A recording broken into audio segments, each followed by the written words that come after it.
Nós estamos em uma série de mensagens que lida com questões relacionadas à fé cristã, quando vivida fora das quatro paredes da igreja. Nós demos o nome dessa série de fé pública, porque nós acreditamos que a fé cristã ela não foi dada por Deus para ser guardada dentro da igreja. Nós não acreditamos que a igreja é uma ilha de santidade em um mundo de perversidade.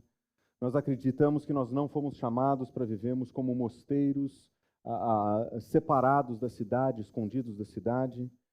Nós acreditamos que o Senhor Jesus Cristo, quando veio, ele viveu uma fé que era aparente, era viva, era pública, e ele viveu entre as pessoas, ele esteve entre as pessoas, e nós acreditamos que nós devemos viver nesse mundo por Cristo Jesus, mas também pelo bem comum. Nós precisamos levar o Evangelho de Cristo Jesus e viver os valores de Cristo Jesus, porque quando nós fazemos isso, nós representamos a Cristo Jesus, o nosso Senhor, onde nós estamos.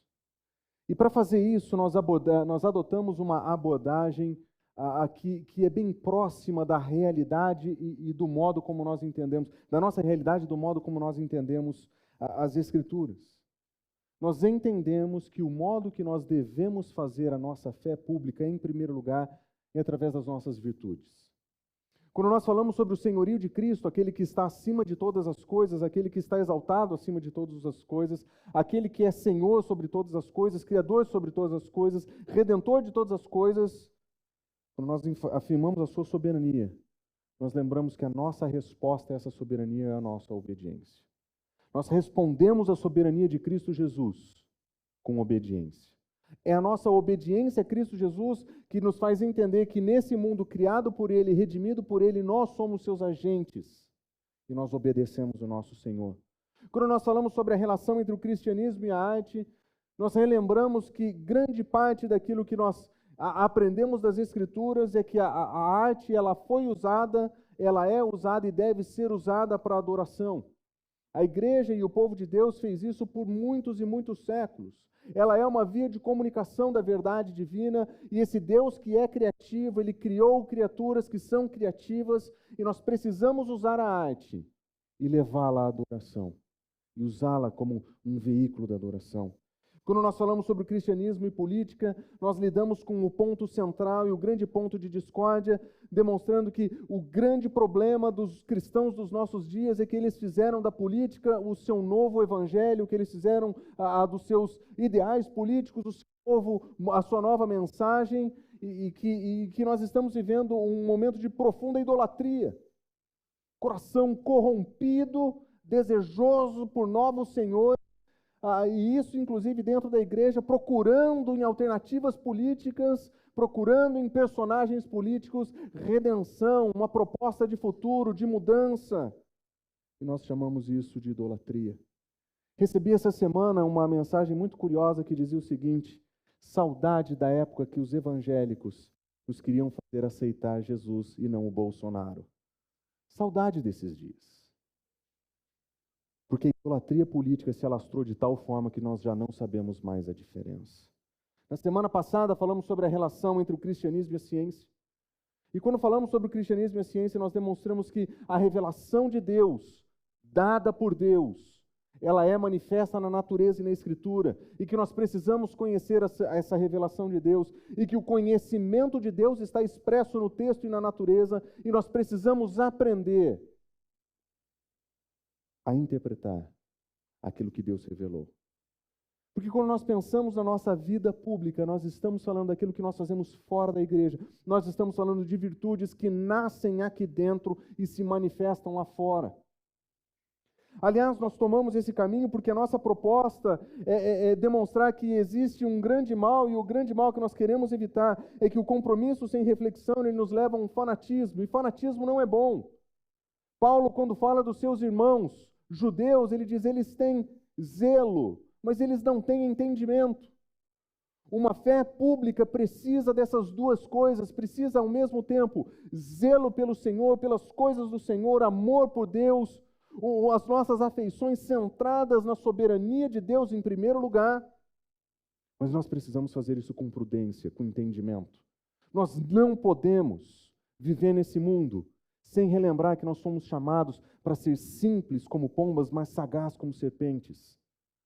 Nós estamos vivendo nesse mundo sabendo que não é fácil viver as afrontas que se fazem ao Evangelho, não é fácil defender a nossa fé, apresentar a nossa fé e colocar a nossa fé para funcionar sem uma boa dose de reflexão. Mas nós temos um outro extremo que nós queremos evitar, que é a reflexão sem compromisso que gera paralisia. E é curioso que esses dois extremos são muito facilmente distinguidos na igreja brasileira. Nós conseguimos ver esses dois extremos. Um fanatismo que não quer pensar, ou um academicismo que não quer fazer. Pessoas dadas à reflexão e à teologia que não querem colocar a mão na massa. Ou pessoas dadas a falar e falar e falar, mas não são nada além de fanáticos. Por isso que quando nós falamos sobre fé pública, nós estamos querendo dizer que reflexão e compromisso, eles são necessários para uma fé pública. Nós precisamos de reflexão. Nós precisamos pensar em como proceder. Muitas das questões dos nossos dias não são fáceis de responder. Existem demandas, existem dificuldades, existem perguntas que nós precisamos pensar para responder. Nós não temos todas as respostas prontas. Nós não temos todo o conhecimento possível do mundo. Nós não temos. Nós precisamos pensar, mas nós não podemos fazer isso e abandonar o compromisso com o Senhor e com o nosso mundo. Nós não podemos. Os nossos compromissos têm que ser bem firmados. E nós temos que saber onde estão os nossos compromissos, para que de fato a gente possa viver uma fé que é pública. E se você olhar para a nossa sociedade, todas as fés, todas elas estão muito bem e muito públicas no nosso mundo. Todo o tipo de fé está muito bem lá fora. Somos nós que temos medo de colocar a nossa fé para fazer parte desse mundo. Considere, por exemplo, o historicismo. O historicismo é a crença de que a verdade pertence à história. Historiadores dizendo que a verdade do Evangelho não pode ser demonstrada porque existem milagres apresentados nas Escrituras.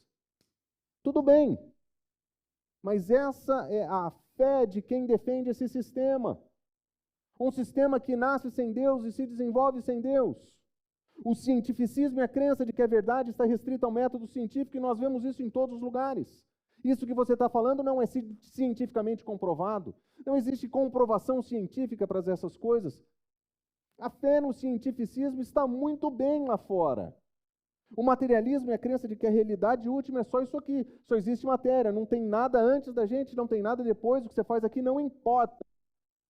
Essa fé vai bem, muito bem, obrigado. Ninguém tem medo de projetar suas fés no mundo. O niilismo é a crença de que essa vida não tem sentido. Se esse é o mundo material, é tudo o que existe, não tem nada para fazer, não tem valor, não tem significado. As pessoas vivem vidas vazias e desprovidas de propósito e elas estão bem com isso. E elas anunciam isso a todos os cantos. Relativismo é a crença de que não existe verdade. Pelo menos não uma que seja absoluta, todo mundo tem a sua verdade. As crenças desse mundo estão claramente lá fora, estão sendo apresentadas de maneira sem qualquer restrição lá fora, e nós estamos fazendo das nossas crenças algo que tem que ser guardado na vida privada. Nós estamos ouvindo as pessoas criticarem a nossa fé e nós acreditamos que nós não podemos participar. Nós acreditamos que nós não podemos falar. Porque a nossa fé é a que nesse momento não tem valor. Nesse momento, então, nós estamos nos retraindo e guardando cada vez mais a fé para ambientes privados e separando a fé para ambientes eclesiásticos. Nós não podemos fazer isso. Nós precisamos de coragem para viver a nossa fé lá fora e para viver a nossa fé de uma maneira clara. Nós não precisamos ter medo de ter fé. Fé todo mundo tem. É que, de fato, a nossa fé cristã é a fé que, no momento, tem sido marcada como aquela que não pode participar. Nós não podemos nos conformar com isso. Por isso que quando nós queremos viver, ou quando nós falamos de uma fé pública, nós estamos falando desse compromisso de estar lá fora, desse compromisso de viver uma fé que é produtiva, que é ativa, uma fé que reflete o seu momento, uma fé que pensa as suas convicções, mas é uma fé que tem compromissos que ela não abre mão. Se eu pudesse mencionar o ponto de partida desses nossos compromissos, eu diria que nós estamos preocupados com o comportamento. Sim, nós estamos. Falamos isso várias vezes. A grande parte do que as pessoas veem sobre quem nós somos é aquilo que nós fazemos. E nós temos valores que são importantes aqui. Os nossos comportamentos são dominados pelos valores que nós temos. Nós não mentimos porque nós valorizamos a verdade. Nós não enganamos porque nós acreditamos no poder, na validade das nossas palavras e dos compromissos que nós temos. São valores que modelam o nosso comportamento. Nós sabemos o que o Senhor ensina sobre o que é certo e o que é errado. Existem crenças que nós acreditamos, que definem aquilo que é verdadeiro para nós. Aquilo que nós vamos demonstrar com as nossas ações refletem os nossos valores, refletem as nossas crenças. Nós sabemos o que é verdadeiro, o que é certo, o que é correto. E no final das contas, o cristianismo nos oferece uma cosmovisão que nos diz o que de fato é real. Quando nós estudamos sobre aquilo que é de fato, sobre a realidade última em Deus, nós lembramos que não é a matéria o final das coisas, não são os projetos o fim. Nós precisamos lembrar que o Deus que criou todas essas coisas é superior a todas essas coisas e Ele é a realidade última. Nós sabemos o que é real, o que é verdadeiro, o que é certo, e tudo isso modela o nosso comportamento. Mas o ponto de partida de todas essas coisas é aquilo que a Escritura chama de coração. A Escritura chama de coração o âmago do ser humano. Eventualmente o coração pensa, eventualmente o coração processa, eventualmente o coração sente. Às vezes ele fala, às vezes ele está cheio, às vezes ele funciona como o ambiente da memória. Eu guardo no coração a palavra para não pecar. O Senhor abre o coração para dar entendimento. O ser humano, nas Escrituras, na psicologia das Escrituras, o coração é o cerne do indivíduo. E é no coração que nós nos devotamos. É aqui que tudo começa. É no nosso coração. E o coração nas Escrituras não é somente as nossas afeições, as nossas paixões. Nós temos a tendência de dividir o coração e a mente como se no coração nós colocaríamos as coisas emocionais e na mente as racionais. Na Escritura, o coração é a fonte de todas essas coisas. O nosso compromisso nasce aqui dentro. Aquilo a que eu me devoto é aquilo ou aquele que vai definir como eu vejo o mundo, como eu creio, quais são os valores que eu tenho e qual é o comportamento que eu vou usar. Muito daquilo que nós fazemos na igreja tem a ver com correção de comportamento. Nós vamos dizer, nós não podemos fazer isso. Mas um cristianismo que só trata o comportamento é hipócrita, ele quer trabalhar e transformar o homem de fora para dentro. É legalista, transforma em leis, não serve. Se nós ficarmos somente nos valores e definir o que é certo e o que é errado, sem lidar com o comportamento, nós também falhamos. Se nós ensinarmos somente as nossas crenças e o que nós acreditamos, e nós não levarmos isso para o comportamento, nós também falhamos. Se nós esquecemos que nós temos uma visão de mundo, nós falhamos. Mas se nós nos esquecemos que tudo isso começa aqui dentro, no âmago do nosso ser, que são os nossos compromissos mais íntimos, nós lembramos que é aqui que nós temos que mirar no processo de transformação. A igreja tem que ajudar a comunidade da fé a centralizar o Evangelho no coração, para que o Evangelho, a palavra de Deus, seja o cerne das nossas convicções e dos nossos compromissos. Um compromisso inabalável com Cristo Jesus, que não depende das circunstâncias, das dificuldades e das acusações. Nós vamos perceber que se nós tivermos um compromisso genuíno de aprender quem Cristo é, aprender o que a Escritura ensina e aprender mais sobre a verdade de Deus, quando nós entendemos que isso faz parte desse processo, então, nós vamos poder participar com a nossa fé de maneira pública. Porque quando os ataques vierem, as perguntas aparecerem, não são os meus compromissos que são abalados, são as minhas perspectivas, são as minhas opiniões, as minhas ideias. Não o meu relacionamento com o Senhor, não a minha vida com o Senhor, não meu compromisso mais íntimo e central. Talvez Pedro Dutti tenha razão quando ele diz: usar a inteligência para a glória de Deus não se resume a conhecer doutrinas bíblicas e tentar juntá-las com atividade intelectual. Em vez disso, nós precisamos dar um passo atrás de toda atividade humana, teórica ou prática, e verificar com que está comprometido o coração. Querendo ou não, esse compromisso religioso do coração determinará os caminhos percorridos pela inteligência.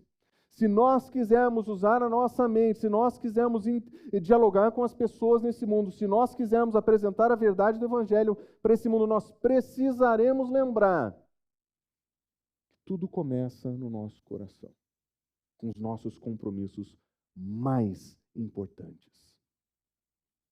Por isso que quando nós falamos sobre o cristianismo e a intelectualidade, nós não estamos falando de um intelectualismo vazio, daquele que aprende coisas sobre Deus. De maneira nenhuma. O conhecimento do Senhor é um conhecimento de experiência, é um crescimento de proximidade, é um crescimento de intimidade, é um conhecimento que invade o nosso ser, que muda as nossas afeições, as nossas convicções, muda os nossos amores, os nossos desejos. O conhecimento de Deus não são informações em um caderno, não são frases em um livro. O conhecimento de Deus é vida com Ele. E é aqui que o nosso compromisso fundamental deve estar firmado. É aqui que a nossa intelectualidade começa, na submissão à grandeza de Deus. A nossa intelectualidade começa reconhecendo que nós não sabemos porcaria nenhuma, que nós somos limitados, que nós não temos toda a informação disponível e que nós precisamos da revelação divina para entender quem Ele é, o que nós estamos fazendo aqui, qual é esse mundo e o que nós temos que fazer nesse mundo. Uma intelectualidade genuinamente cristã, ela entende que é limitada. E nós precisamos começar aqui. É aqui que nós temos que começar a nossa jornada. Pensando nisso, eu gostaria de oferecer nessa mensagem 3 compromissos que nós não podemos deixar. 3 compromissos que nós precisamos incluir. Compromissos de coração, compromissos internos e íntimos, para que esses compromissos sirvam para moldar o modo como nós vamos pensar, que sirvam para elaborar o modo como nós vamos processar as informações desse mundo. E o primeiro desses compromissos que eu quero chamar a sua atenção é: nós precisamos conhecer a Escritura. O princípio fundamental, o ponto de partida, é que Deus, Ele se revela na Escritura. E para conhecer verdadeiramente, além dos limites das nossas fraquezas, além dos limites do nosso intelecto, nós precisamos de revelação divina. Nós precisamos aprender que na Escritura nós encontramos quem Deus é. Nós encontramos o que Ele faz, o que Ele ensina, qual é a verdade. E quando nós conhecemos as Escrituras, nós nutrimos o nosso compromisso fundamental com o nosso Senhor, de conhecê-lo através da revelação que Ele nos deu. Quando nós lemos o Salmo 119, nós vemos o versículo que diz, no versículo 30, a explicação das palavras ilumina e dá discernimento aos inexperientes. A verdade apresentada nas Escrituras é que a palavra de Deus, quando explicada, ela ilumina o coração, ela ilumina a mente do ser humano, porque ela funciona de maneira a revelar verdades que são divinas e a transformar perspectivas que moram na nossa mente. Inclusive, ela dá discernimento até a quem não tem experiência. O inexperiente aqui não é o burro, o inexperiente não é o não estudado, o inexperiente é o jovem que ainda não teve chance de experimentar a vida. Até aqueles que não passaram pelos desafios da vida podem encontrar discernimento no texto. Escritura é fonte de sabedoria. Escritura é fonte de conhecimento, é fonte de valor, é fonte de informação para o nosso coração. Nós precisamos nos comprometer em conhecer a Escritura. Nós não podemos produzir uma intelectualidade cristã que seja desassociada da verdade divina. Para nós, essa verdade é uma verdade inegociável. Mora no nosso coração, é o nosso compromisso mais profundo. Até porque nós lemos que faz parte da vida e da experiência com o Senhor meditar nesse texto. Olha só o que nós lemos em Josué: não deixe de falar das palavras desse livro da lei e de meditar nelas de dia e de noite, para que você cumpra fielmente o que está escrito. Então os teus caminhos prosperarão e você será bem-sucedido. Dos desafios que Josué tinha pela frente, desafios de fazer com que a sua fé fosse de fato colocada para funcionar fora do povo, na missão que ele tinha recebido do Senhor, falar sobre esse texto era importante. Esse era um homem se preparando para a guerra. Certamente o conhecimento da guerra era importante. Certamente o conhecimento do funcionamento das armas era importante. Estratégias de guerra eram importantes para ele. Mas antes de qualquer uma dessas coisas, antes de qualquer engajamento, de qualquer realização, é esse livro sendo falado. É esse livro com meditação dia e noite. Para nós é a mesma coisa. Antes dos nossos engajamentos, antes do nosso trabalho, antes da nossa vida fora da igreja, que esse livro esteja nos nossos lábios, que a nossa meditação esteja nesse livro, que nós possamos investir o nosso tempo nesse livro. Nós precisamos meditar nesse texto. Ele precisa moldar as nossas convicções, precisa moldar os nossos compromissos. É aqui que as coisas começam. E se nós fizermos isso, observe o que diz: nós vamos ser obedientes, fiéis. E ele ainda diz: vocês serão prósperos.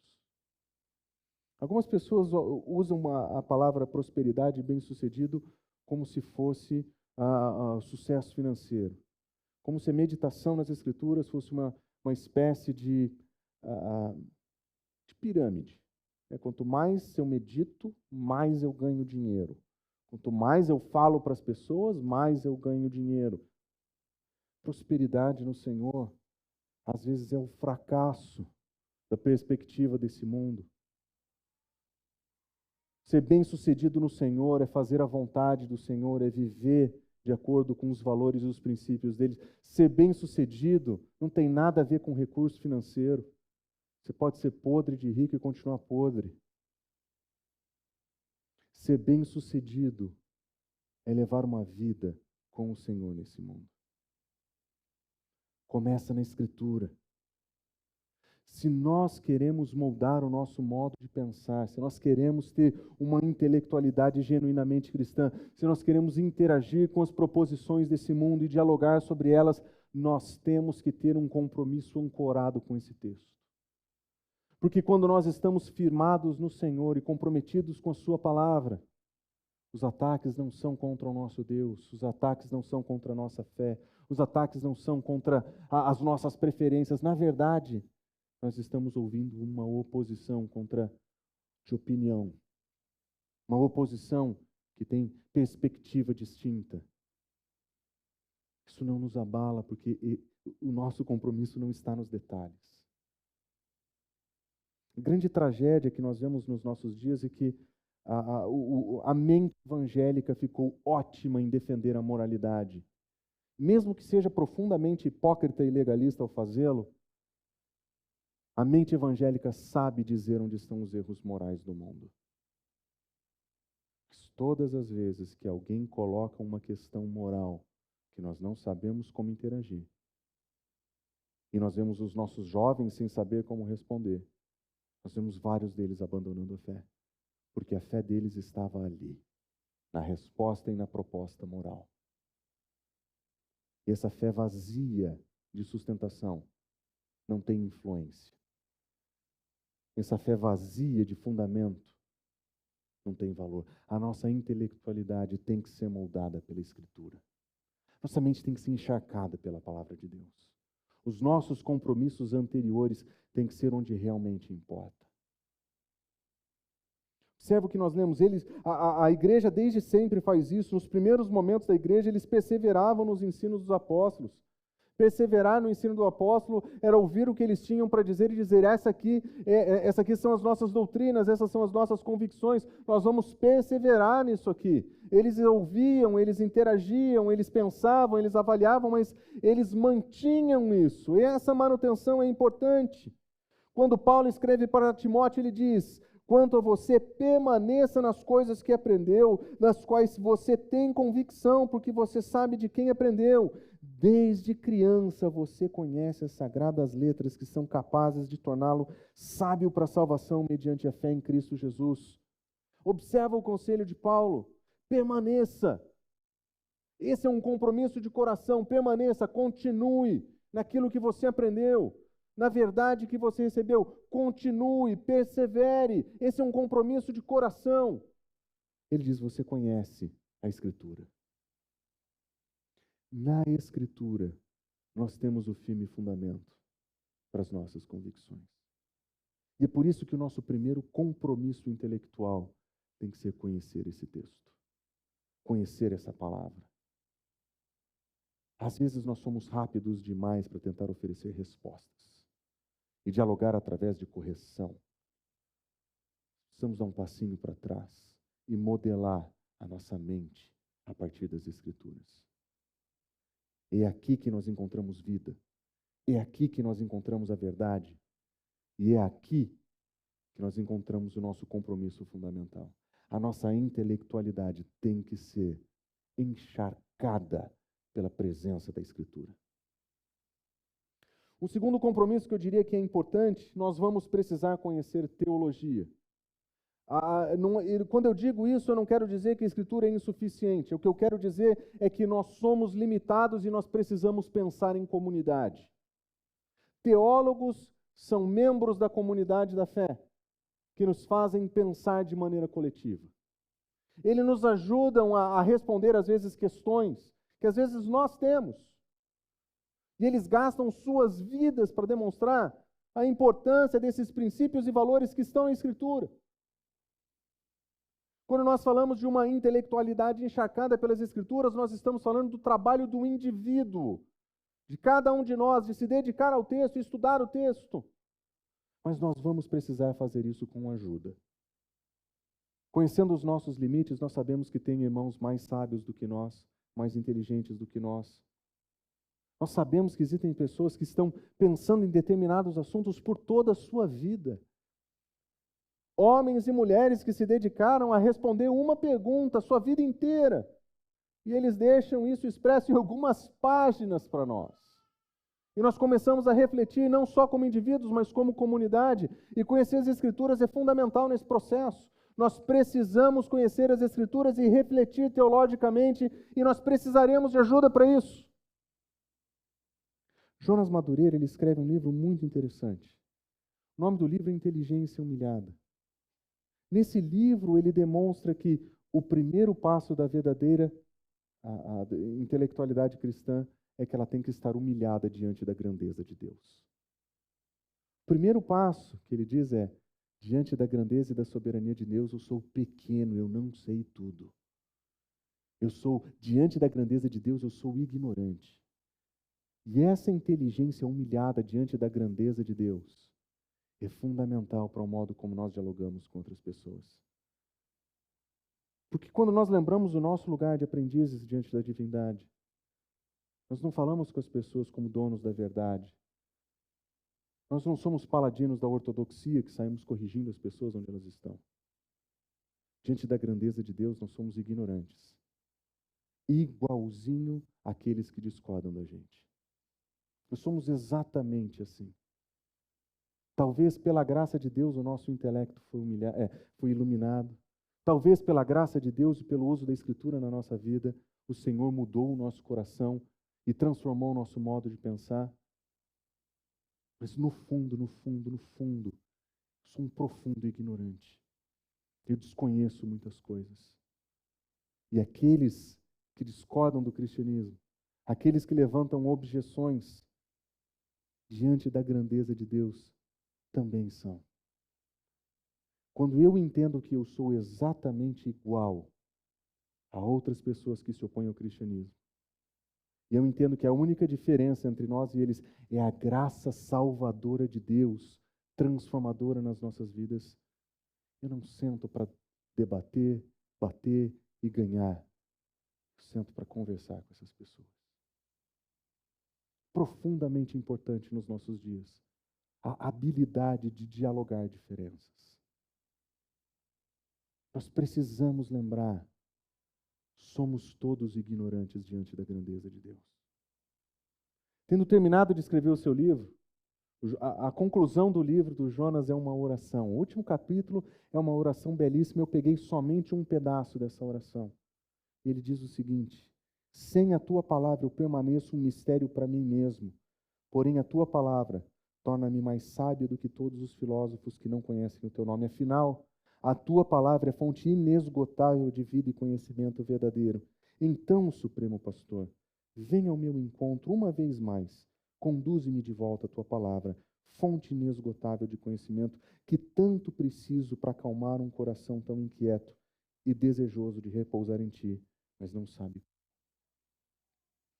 O intelecto humilhado tem essa postura diante de Deus. Não é que nós não queremos conhecer, nós queremos. Não é que nós não queremos aprender, nós queremos. Mas diante da grandeza de Deus, nós queremos uma fonte inesgotável de verdade, de consolo, de informação. O coração que é inquieto. E o meu coração que é inquieto, o seu coração que é inquieto, tem um coração inquieto daqueles que não conhecem a Cristo Jesus. Nós precisamos aprender a conversar com eles. E o intelecto humilhado não nos faz donos da verdade, nos faz servos da verdade. Servimos a Deus, nós servimos as pessoas, mas nós não dominamos ninguém. Nós nem sequer temos direito autoral sobre a verdade divina que nós defendemos. Somos transmissores, servos, não donos. James Sire é um outro autor fantástico. Ele escreve um livro chamado O Universo ao Lado. E a proposta dele é basicamente dizer o seguinte: do teu lado tem alguém que é um universo à parte. As pessoas têm convicções diferentes, têm cosmovisões diferentes, e ele faz um trabalho fantástico. Ele pega 7 perguntas e ele examina essas 7 perguntas nos mais diferentes tipos de propostas. Ele faz isso com o teísmo cristão, ele faz isso com o deísmo, ateísmo, agnosticismo, as mesmas perguntas. E ele coloca de modo paralelo cada uma dessas ideias. E ele vai dizer, ainda assim, mesmo depois de fazer todo esse projeto, mesmo depois de entender os modos diferentes de cada um pensar, nós chegamos em um lugar onde o nosso intelecto é completamente limitado. Nós não vamos encontrar todas as respostas aqui. No final do seu livro ele diz, aceitar o teísmo cristão apenas como um construto intelectual é não aceitá-lo completamente. Há uma dimensão profundamente pessoal envolvida em compreender e viver dentro dessa cosmovisão, pois ela envolve o reconhecimento das nossas próprias dependências individual de Deus como criaturas, a nossa rebelião individual contra esse Deus, a nossa própria confiança em Deus para a restauração da nossa comunhão com Ele, ou seja, o Evangelho. No final das contas, não é somente uma questão de informação, é uma questão de um relacionamento reestabelecido com Deus através do Evangelho. E ele diz, ser cristão não é ter uma cosmovisão intelectual, é estar pessoalmente comprometido com o Senhor infinito e pessoal do universo. No final, não são fórmulas, não são ideias. No final, é um relacionamento vivo com Deus. No final das contas, é esse compromisso primário de estar com Ele, de viver com Ele, que faz toda a diferença. E é nesse contexto que o Pedro Dutti sugere no seu livro Inteligência para quê? Que o desafio contemporâneo não é tanto aprender onde estão as diferentes coisas, é aprender a discipular o nosso modo de pensar. Ele diz, o desafio é discipular a nossa inteligência, para fazer o nosso trabalho intelectual e criativo de forma obediente para o bem comum, só existem duas possibilidades: responder obedientemente à palavra e cultivar uma inteligência genuinamente cristã, ou prosseguir na tentativa de fazer a síntese artificial entre fé cristã e os saberes.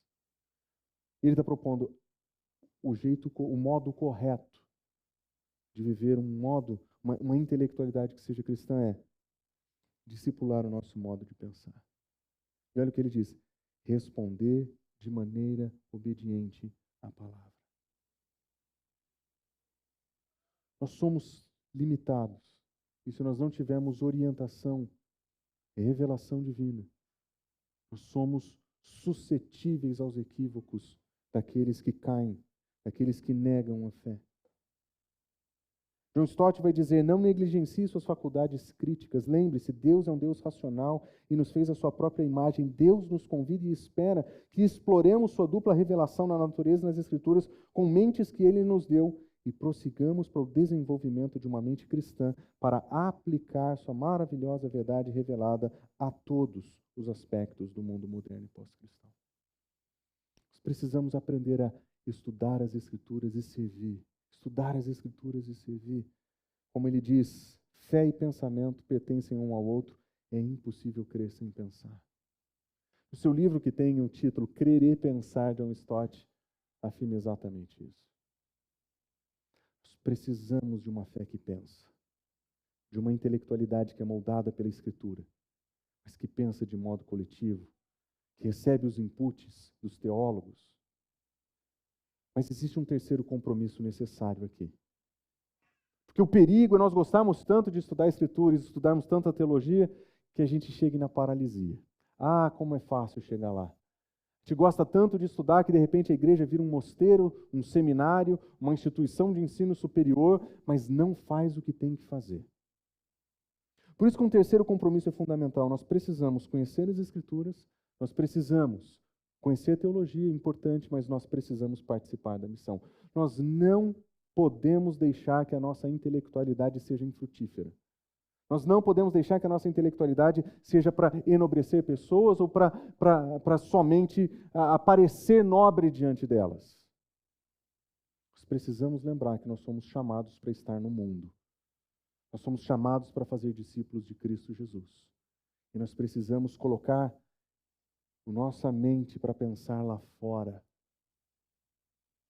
Quando nós vemos Pedro ensinando sobre como os cristãos deveriam proceder, ele diz: mesmo que venham a sofrer porque vocês praticam a justiça. Ou seja, nesse mundo, a fidelidade é fundamental, praticar a justiça é fundamental. Existe uma vida de sofrimento te esperando lá fora. É isso que ele está dizendo.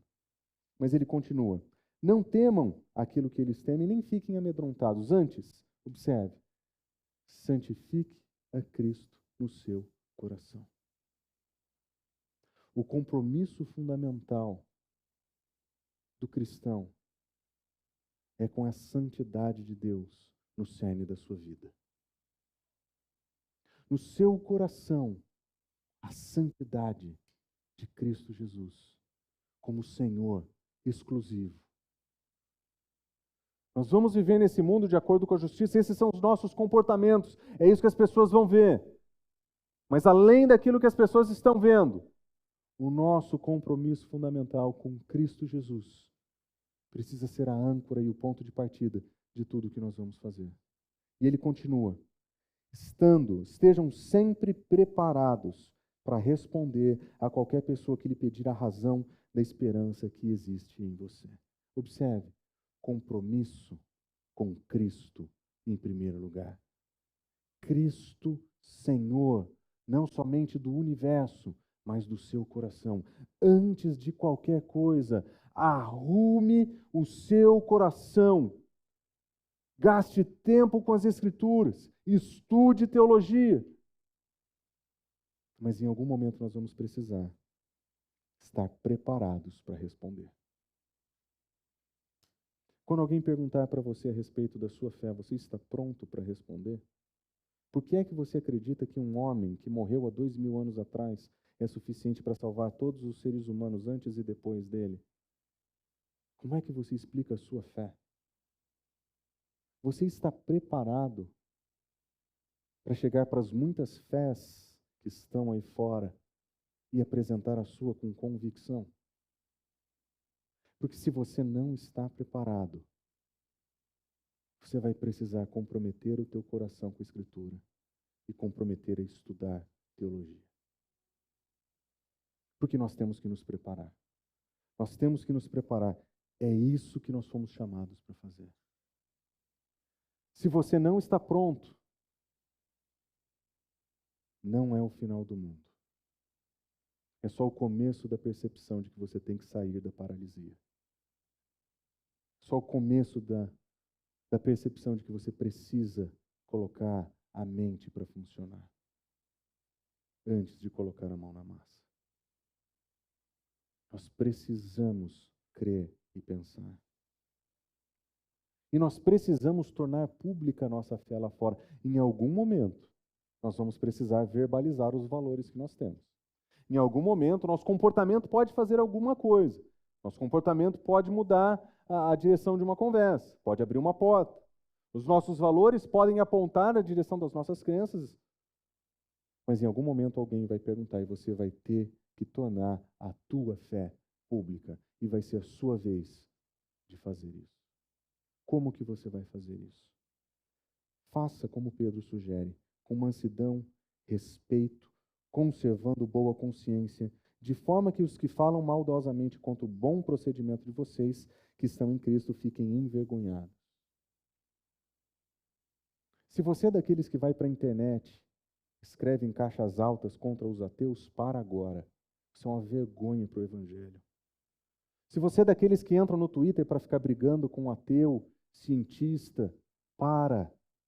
Isso é uma vergonha para o Evangelho.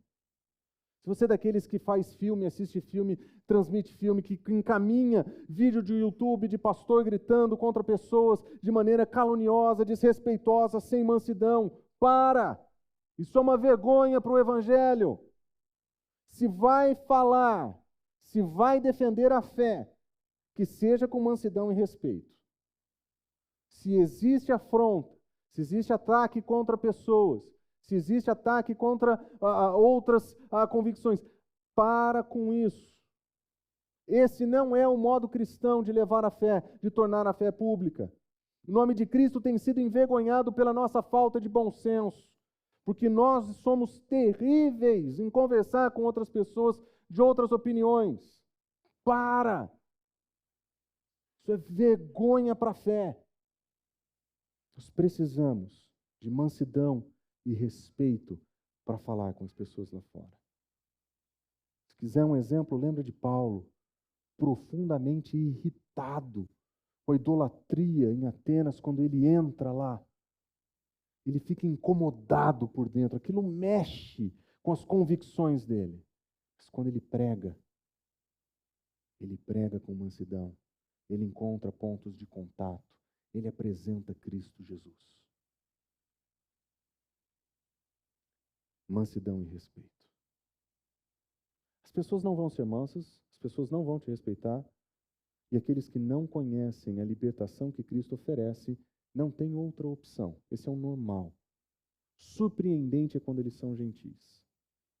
Vergonhoso é quando nós não somos. Nós precisamos falar com mansidão e respeito. Por isso, para terminar nossa mensagem, eu gostaria de deixar algumas sugestões práticas. O que é que nós vamos fazer então? Quais são as sugestões práticas que nós vamos ter para uma intelectualidade de fato moldada pelo Senhor? Em primeiro lugar, estude as Escrituras. Invista o seu tempo nisso. Se tem tempo para assistir série, tem tempo para ler as Escrituras. Se tem tempo para usar mídia social, tem tempo para usar as Escrituras. Se tem tempo no trânsito dentro do carro, tem tempo para estudar as Escrituras. Se precisar desligar a televisão, desligue. Se precisar desligar o celular, desligue.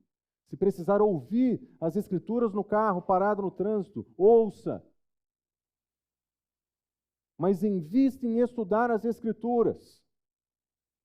Desculpa, o mundo já está cheio. Nós não podemos deixar de estudar as Escrituras. É aqui que começa o nosso compromisso fundamental, de ter essa mente renovada pelo conhecimento da verdade. Estude as Escrituras. O que não falta hoje é oportunidade para você estudar as Escrituras. Se tiver difícil para você encontrar como estudar as Escrituras, existem cursos que te ajudam a estudar a Escritura. Se precisar de dica, tem vários que são muito bons de graça na internet. Mas estude a Escritura. Segundo lugar, aprofunde sua teologia.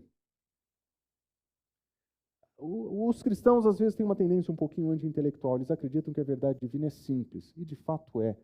Ele é simples para qualquer pessoa entender. E, de fato, é. Crianças entendem os essenciais da fé.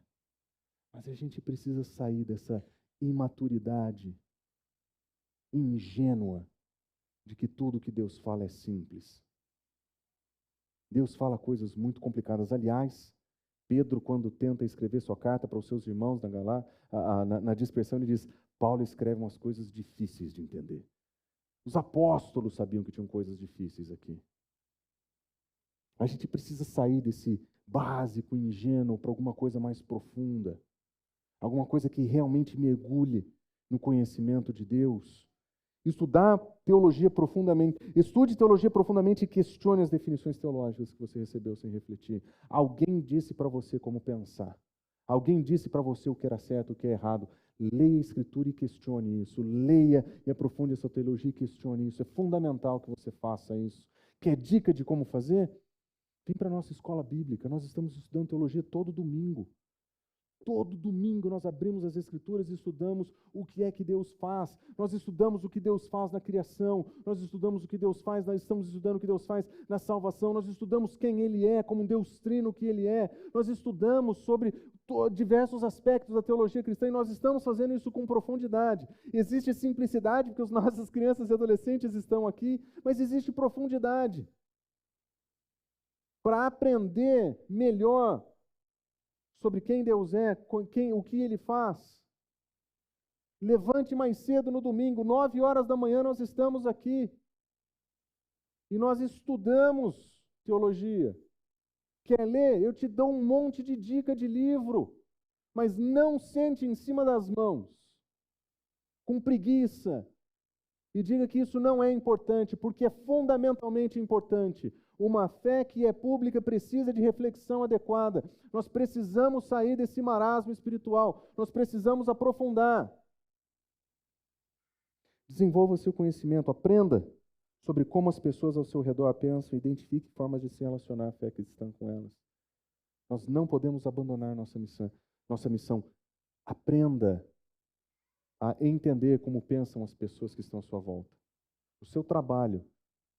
Onde estão as convicções dessas pessoas? Onde estão os compromissos de coração? E converse com essas pessoas. Transforme diálogos informais e corriqueiros em conversas intencionais sobre o Evangelho e Cristo Jesus. Mas faça isso conhecendo quem são essas pessoas, o que elas pensam.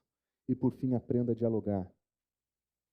Se você for fazer qualquer intervenção para debater, para. Nós não vamos debater de maneira inútil. Debate não promove nada a não ser a vitória das suas convicções, na melhor das hipóteses, e na pior das hipóteses, transforma amigos em inimigos. Aprenda a dialogar. Ouça. Diálogos são 2. Aprenda a ouvir. Por trás de perguntas e questões existem sofrimentos, existem dores. E a gente precisa aprender a ouvir. É verdade que uma conversa bem informada faz toda a diferença, mas a gente precisa aprender a ouvir para dialogar. Estude Escritura, aprofunde teologia, desenvolva o seu conhecimento e aprenda a dialogar. É assim que nós vamos viver uma intelectualidade cristã saudável nesse mundo. E é isso que nós precisamos aprender como cristãos. Esse é o nosso desafio. Vamos orar?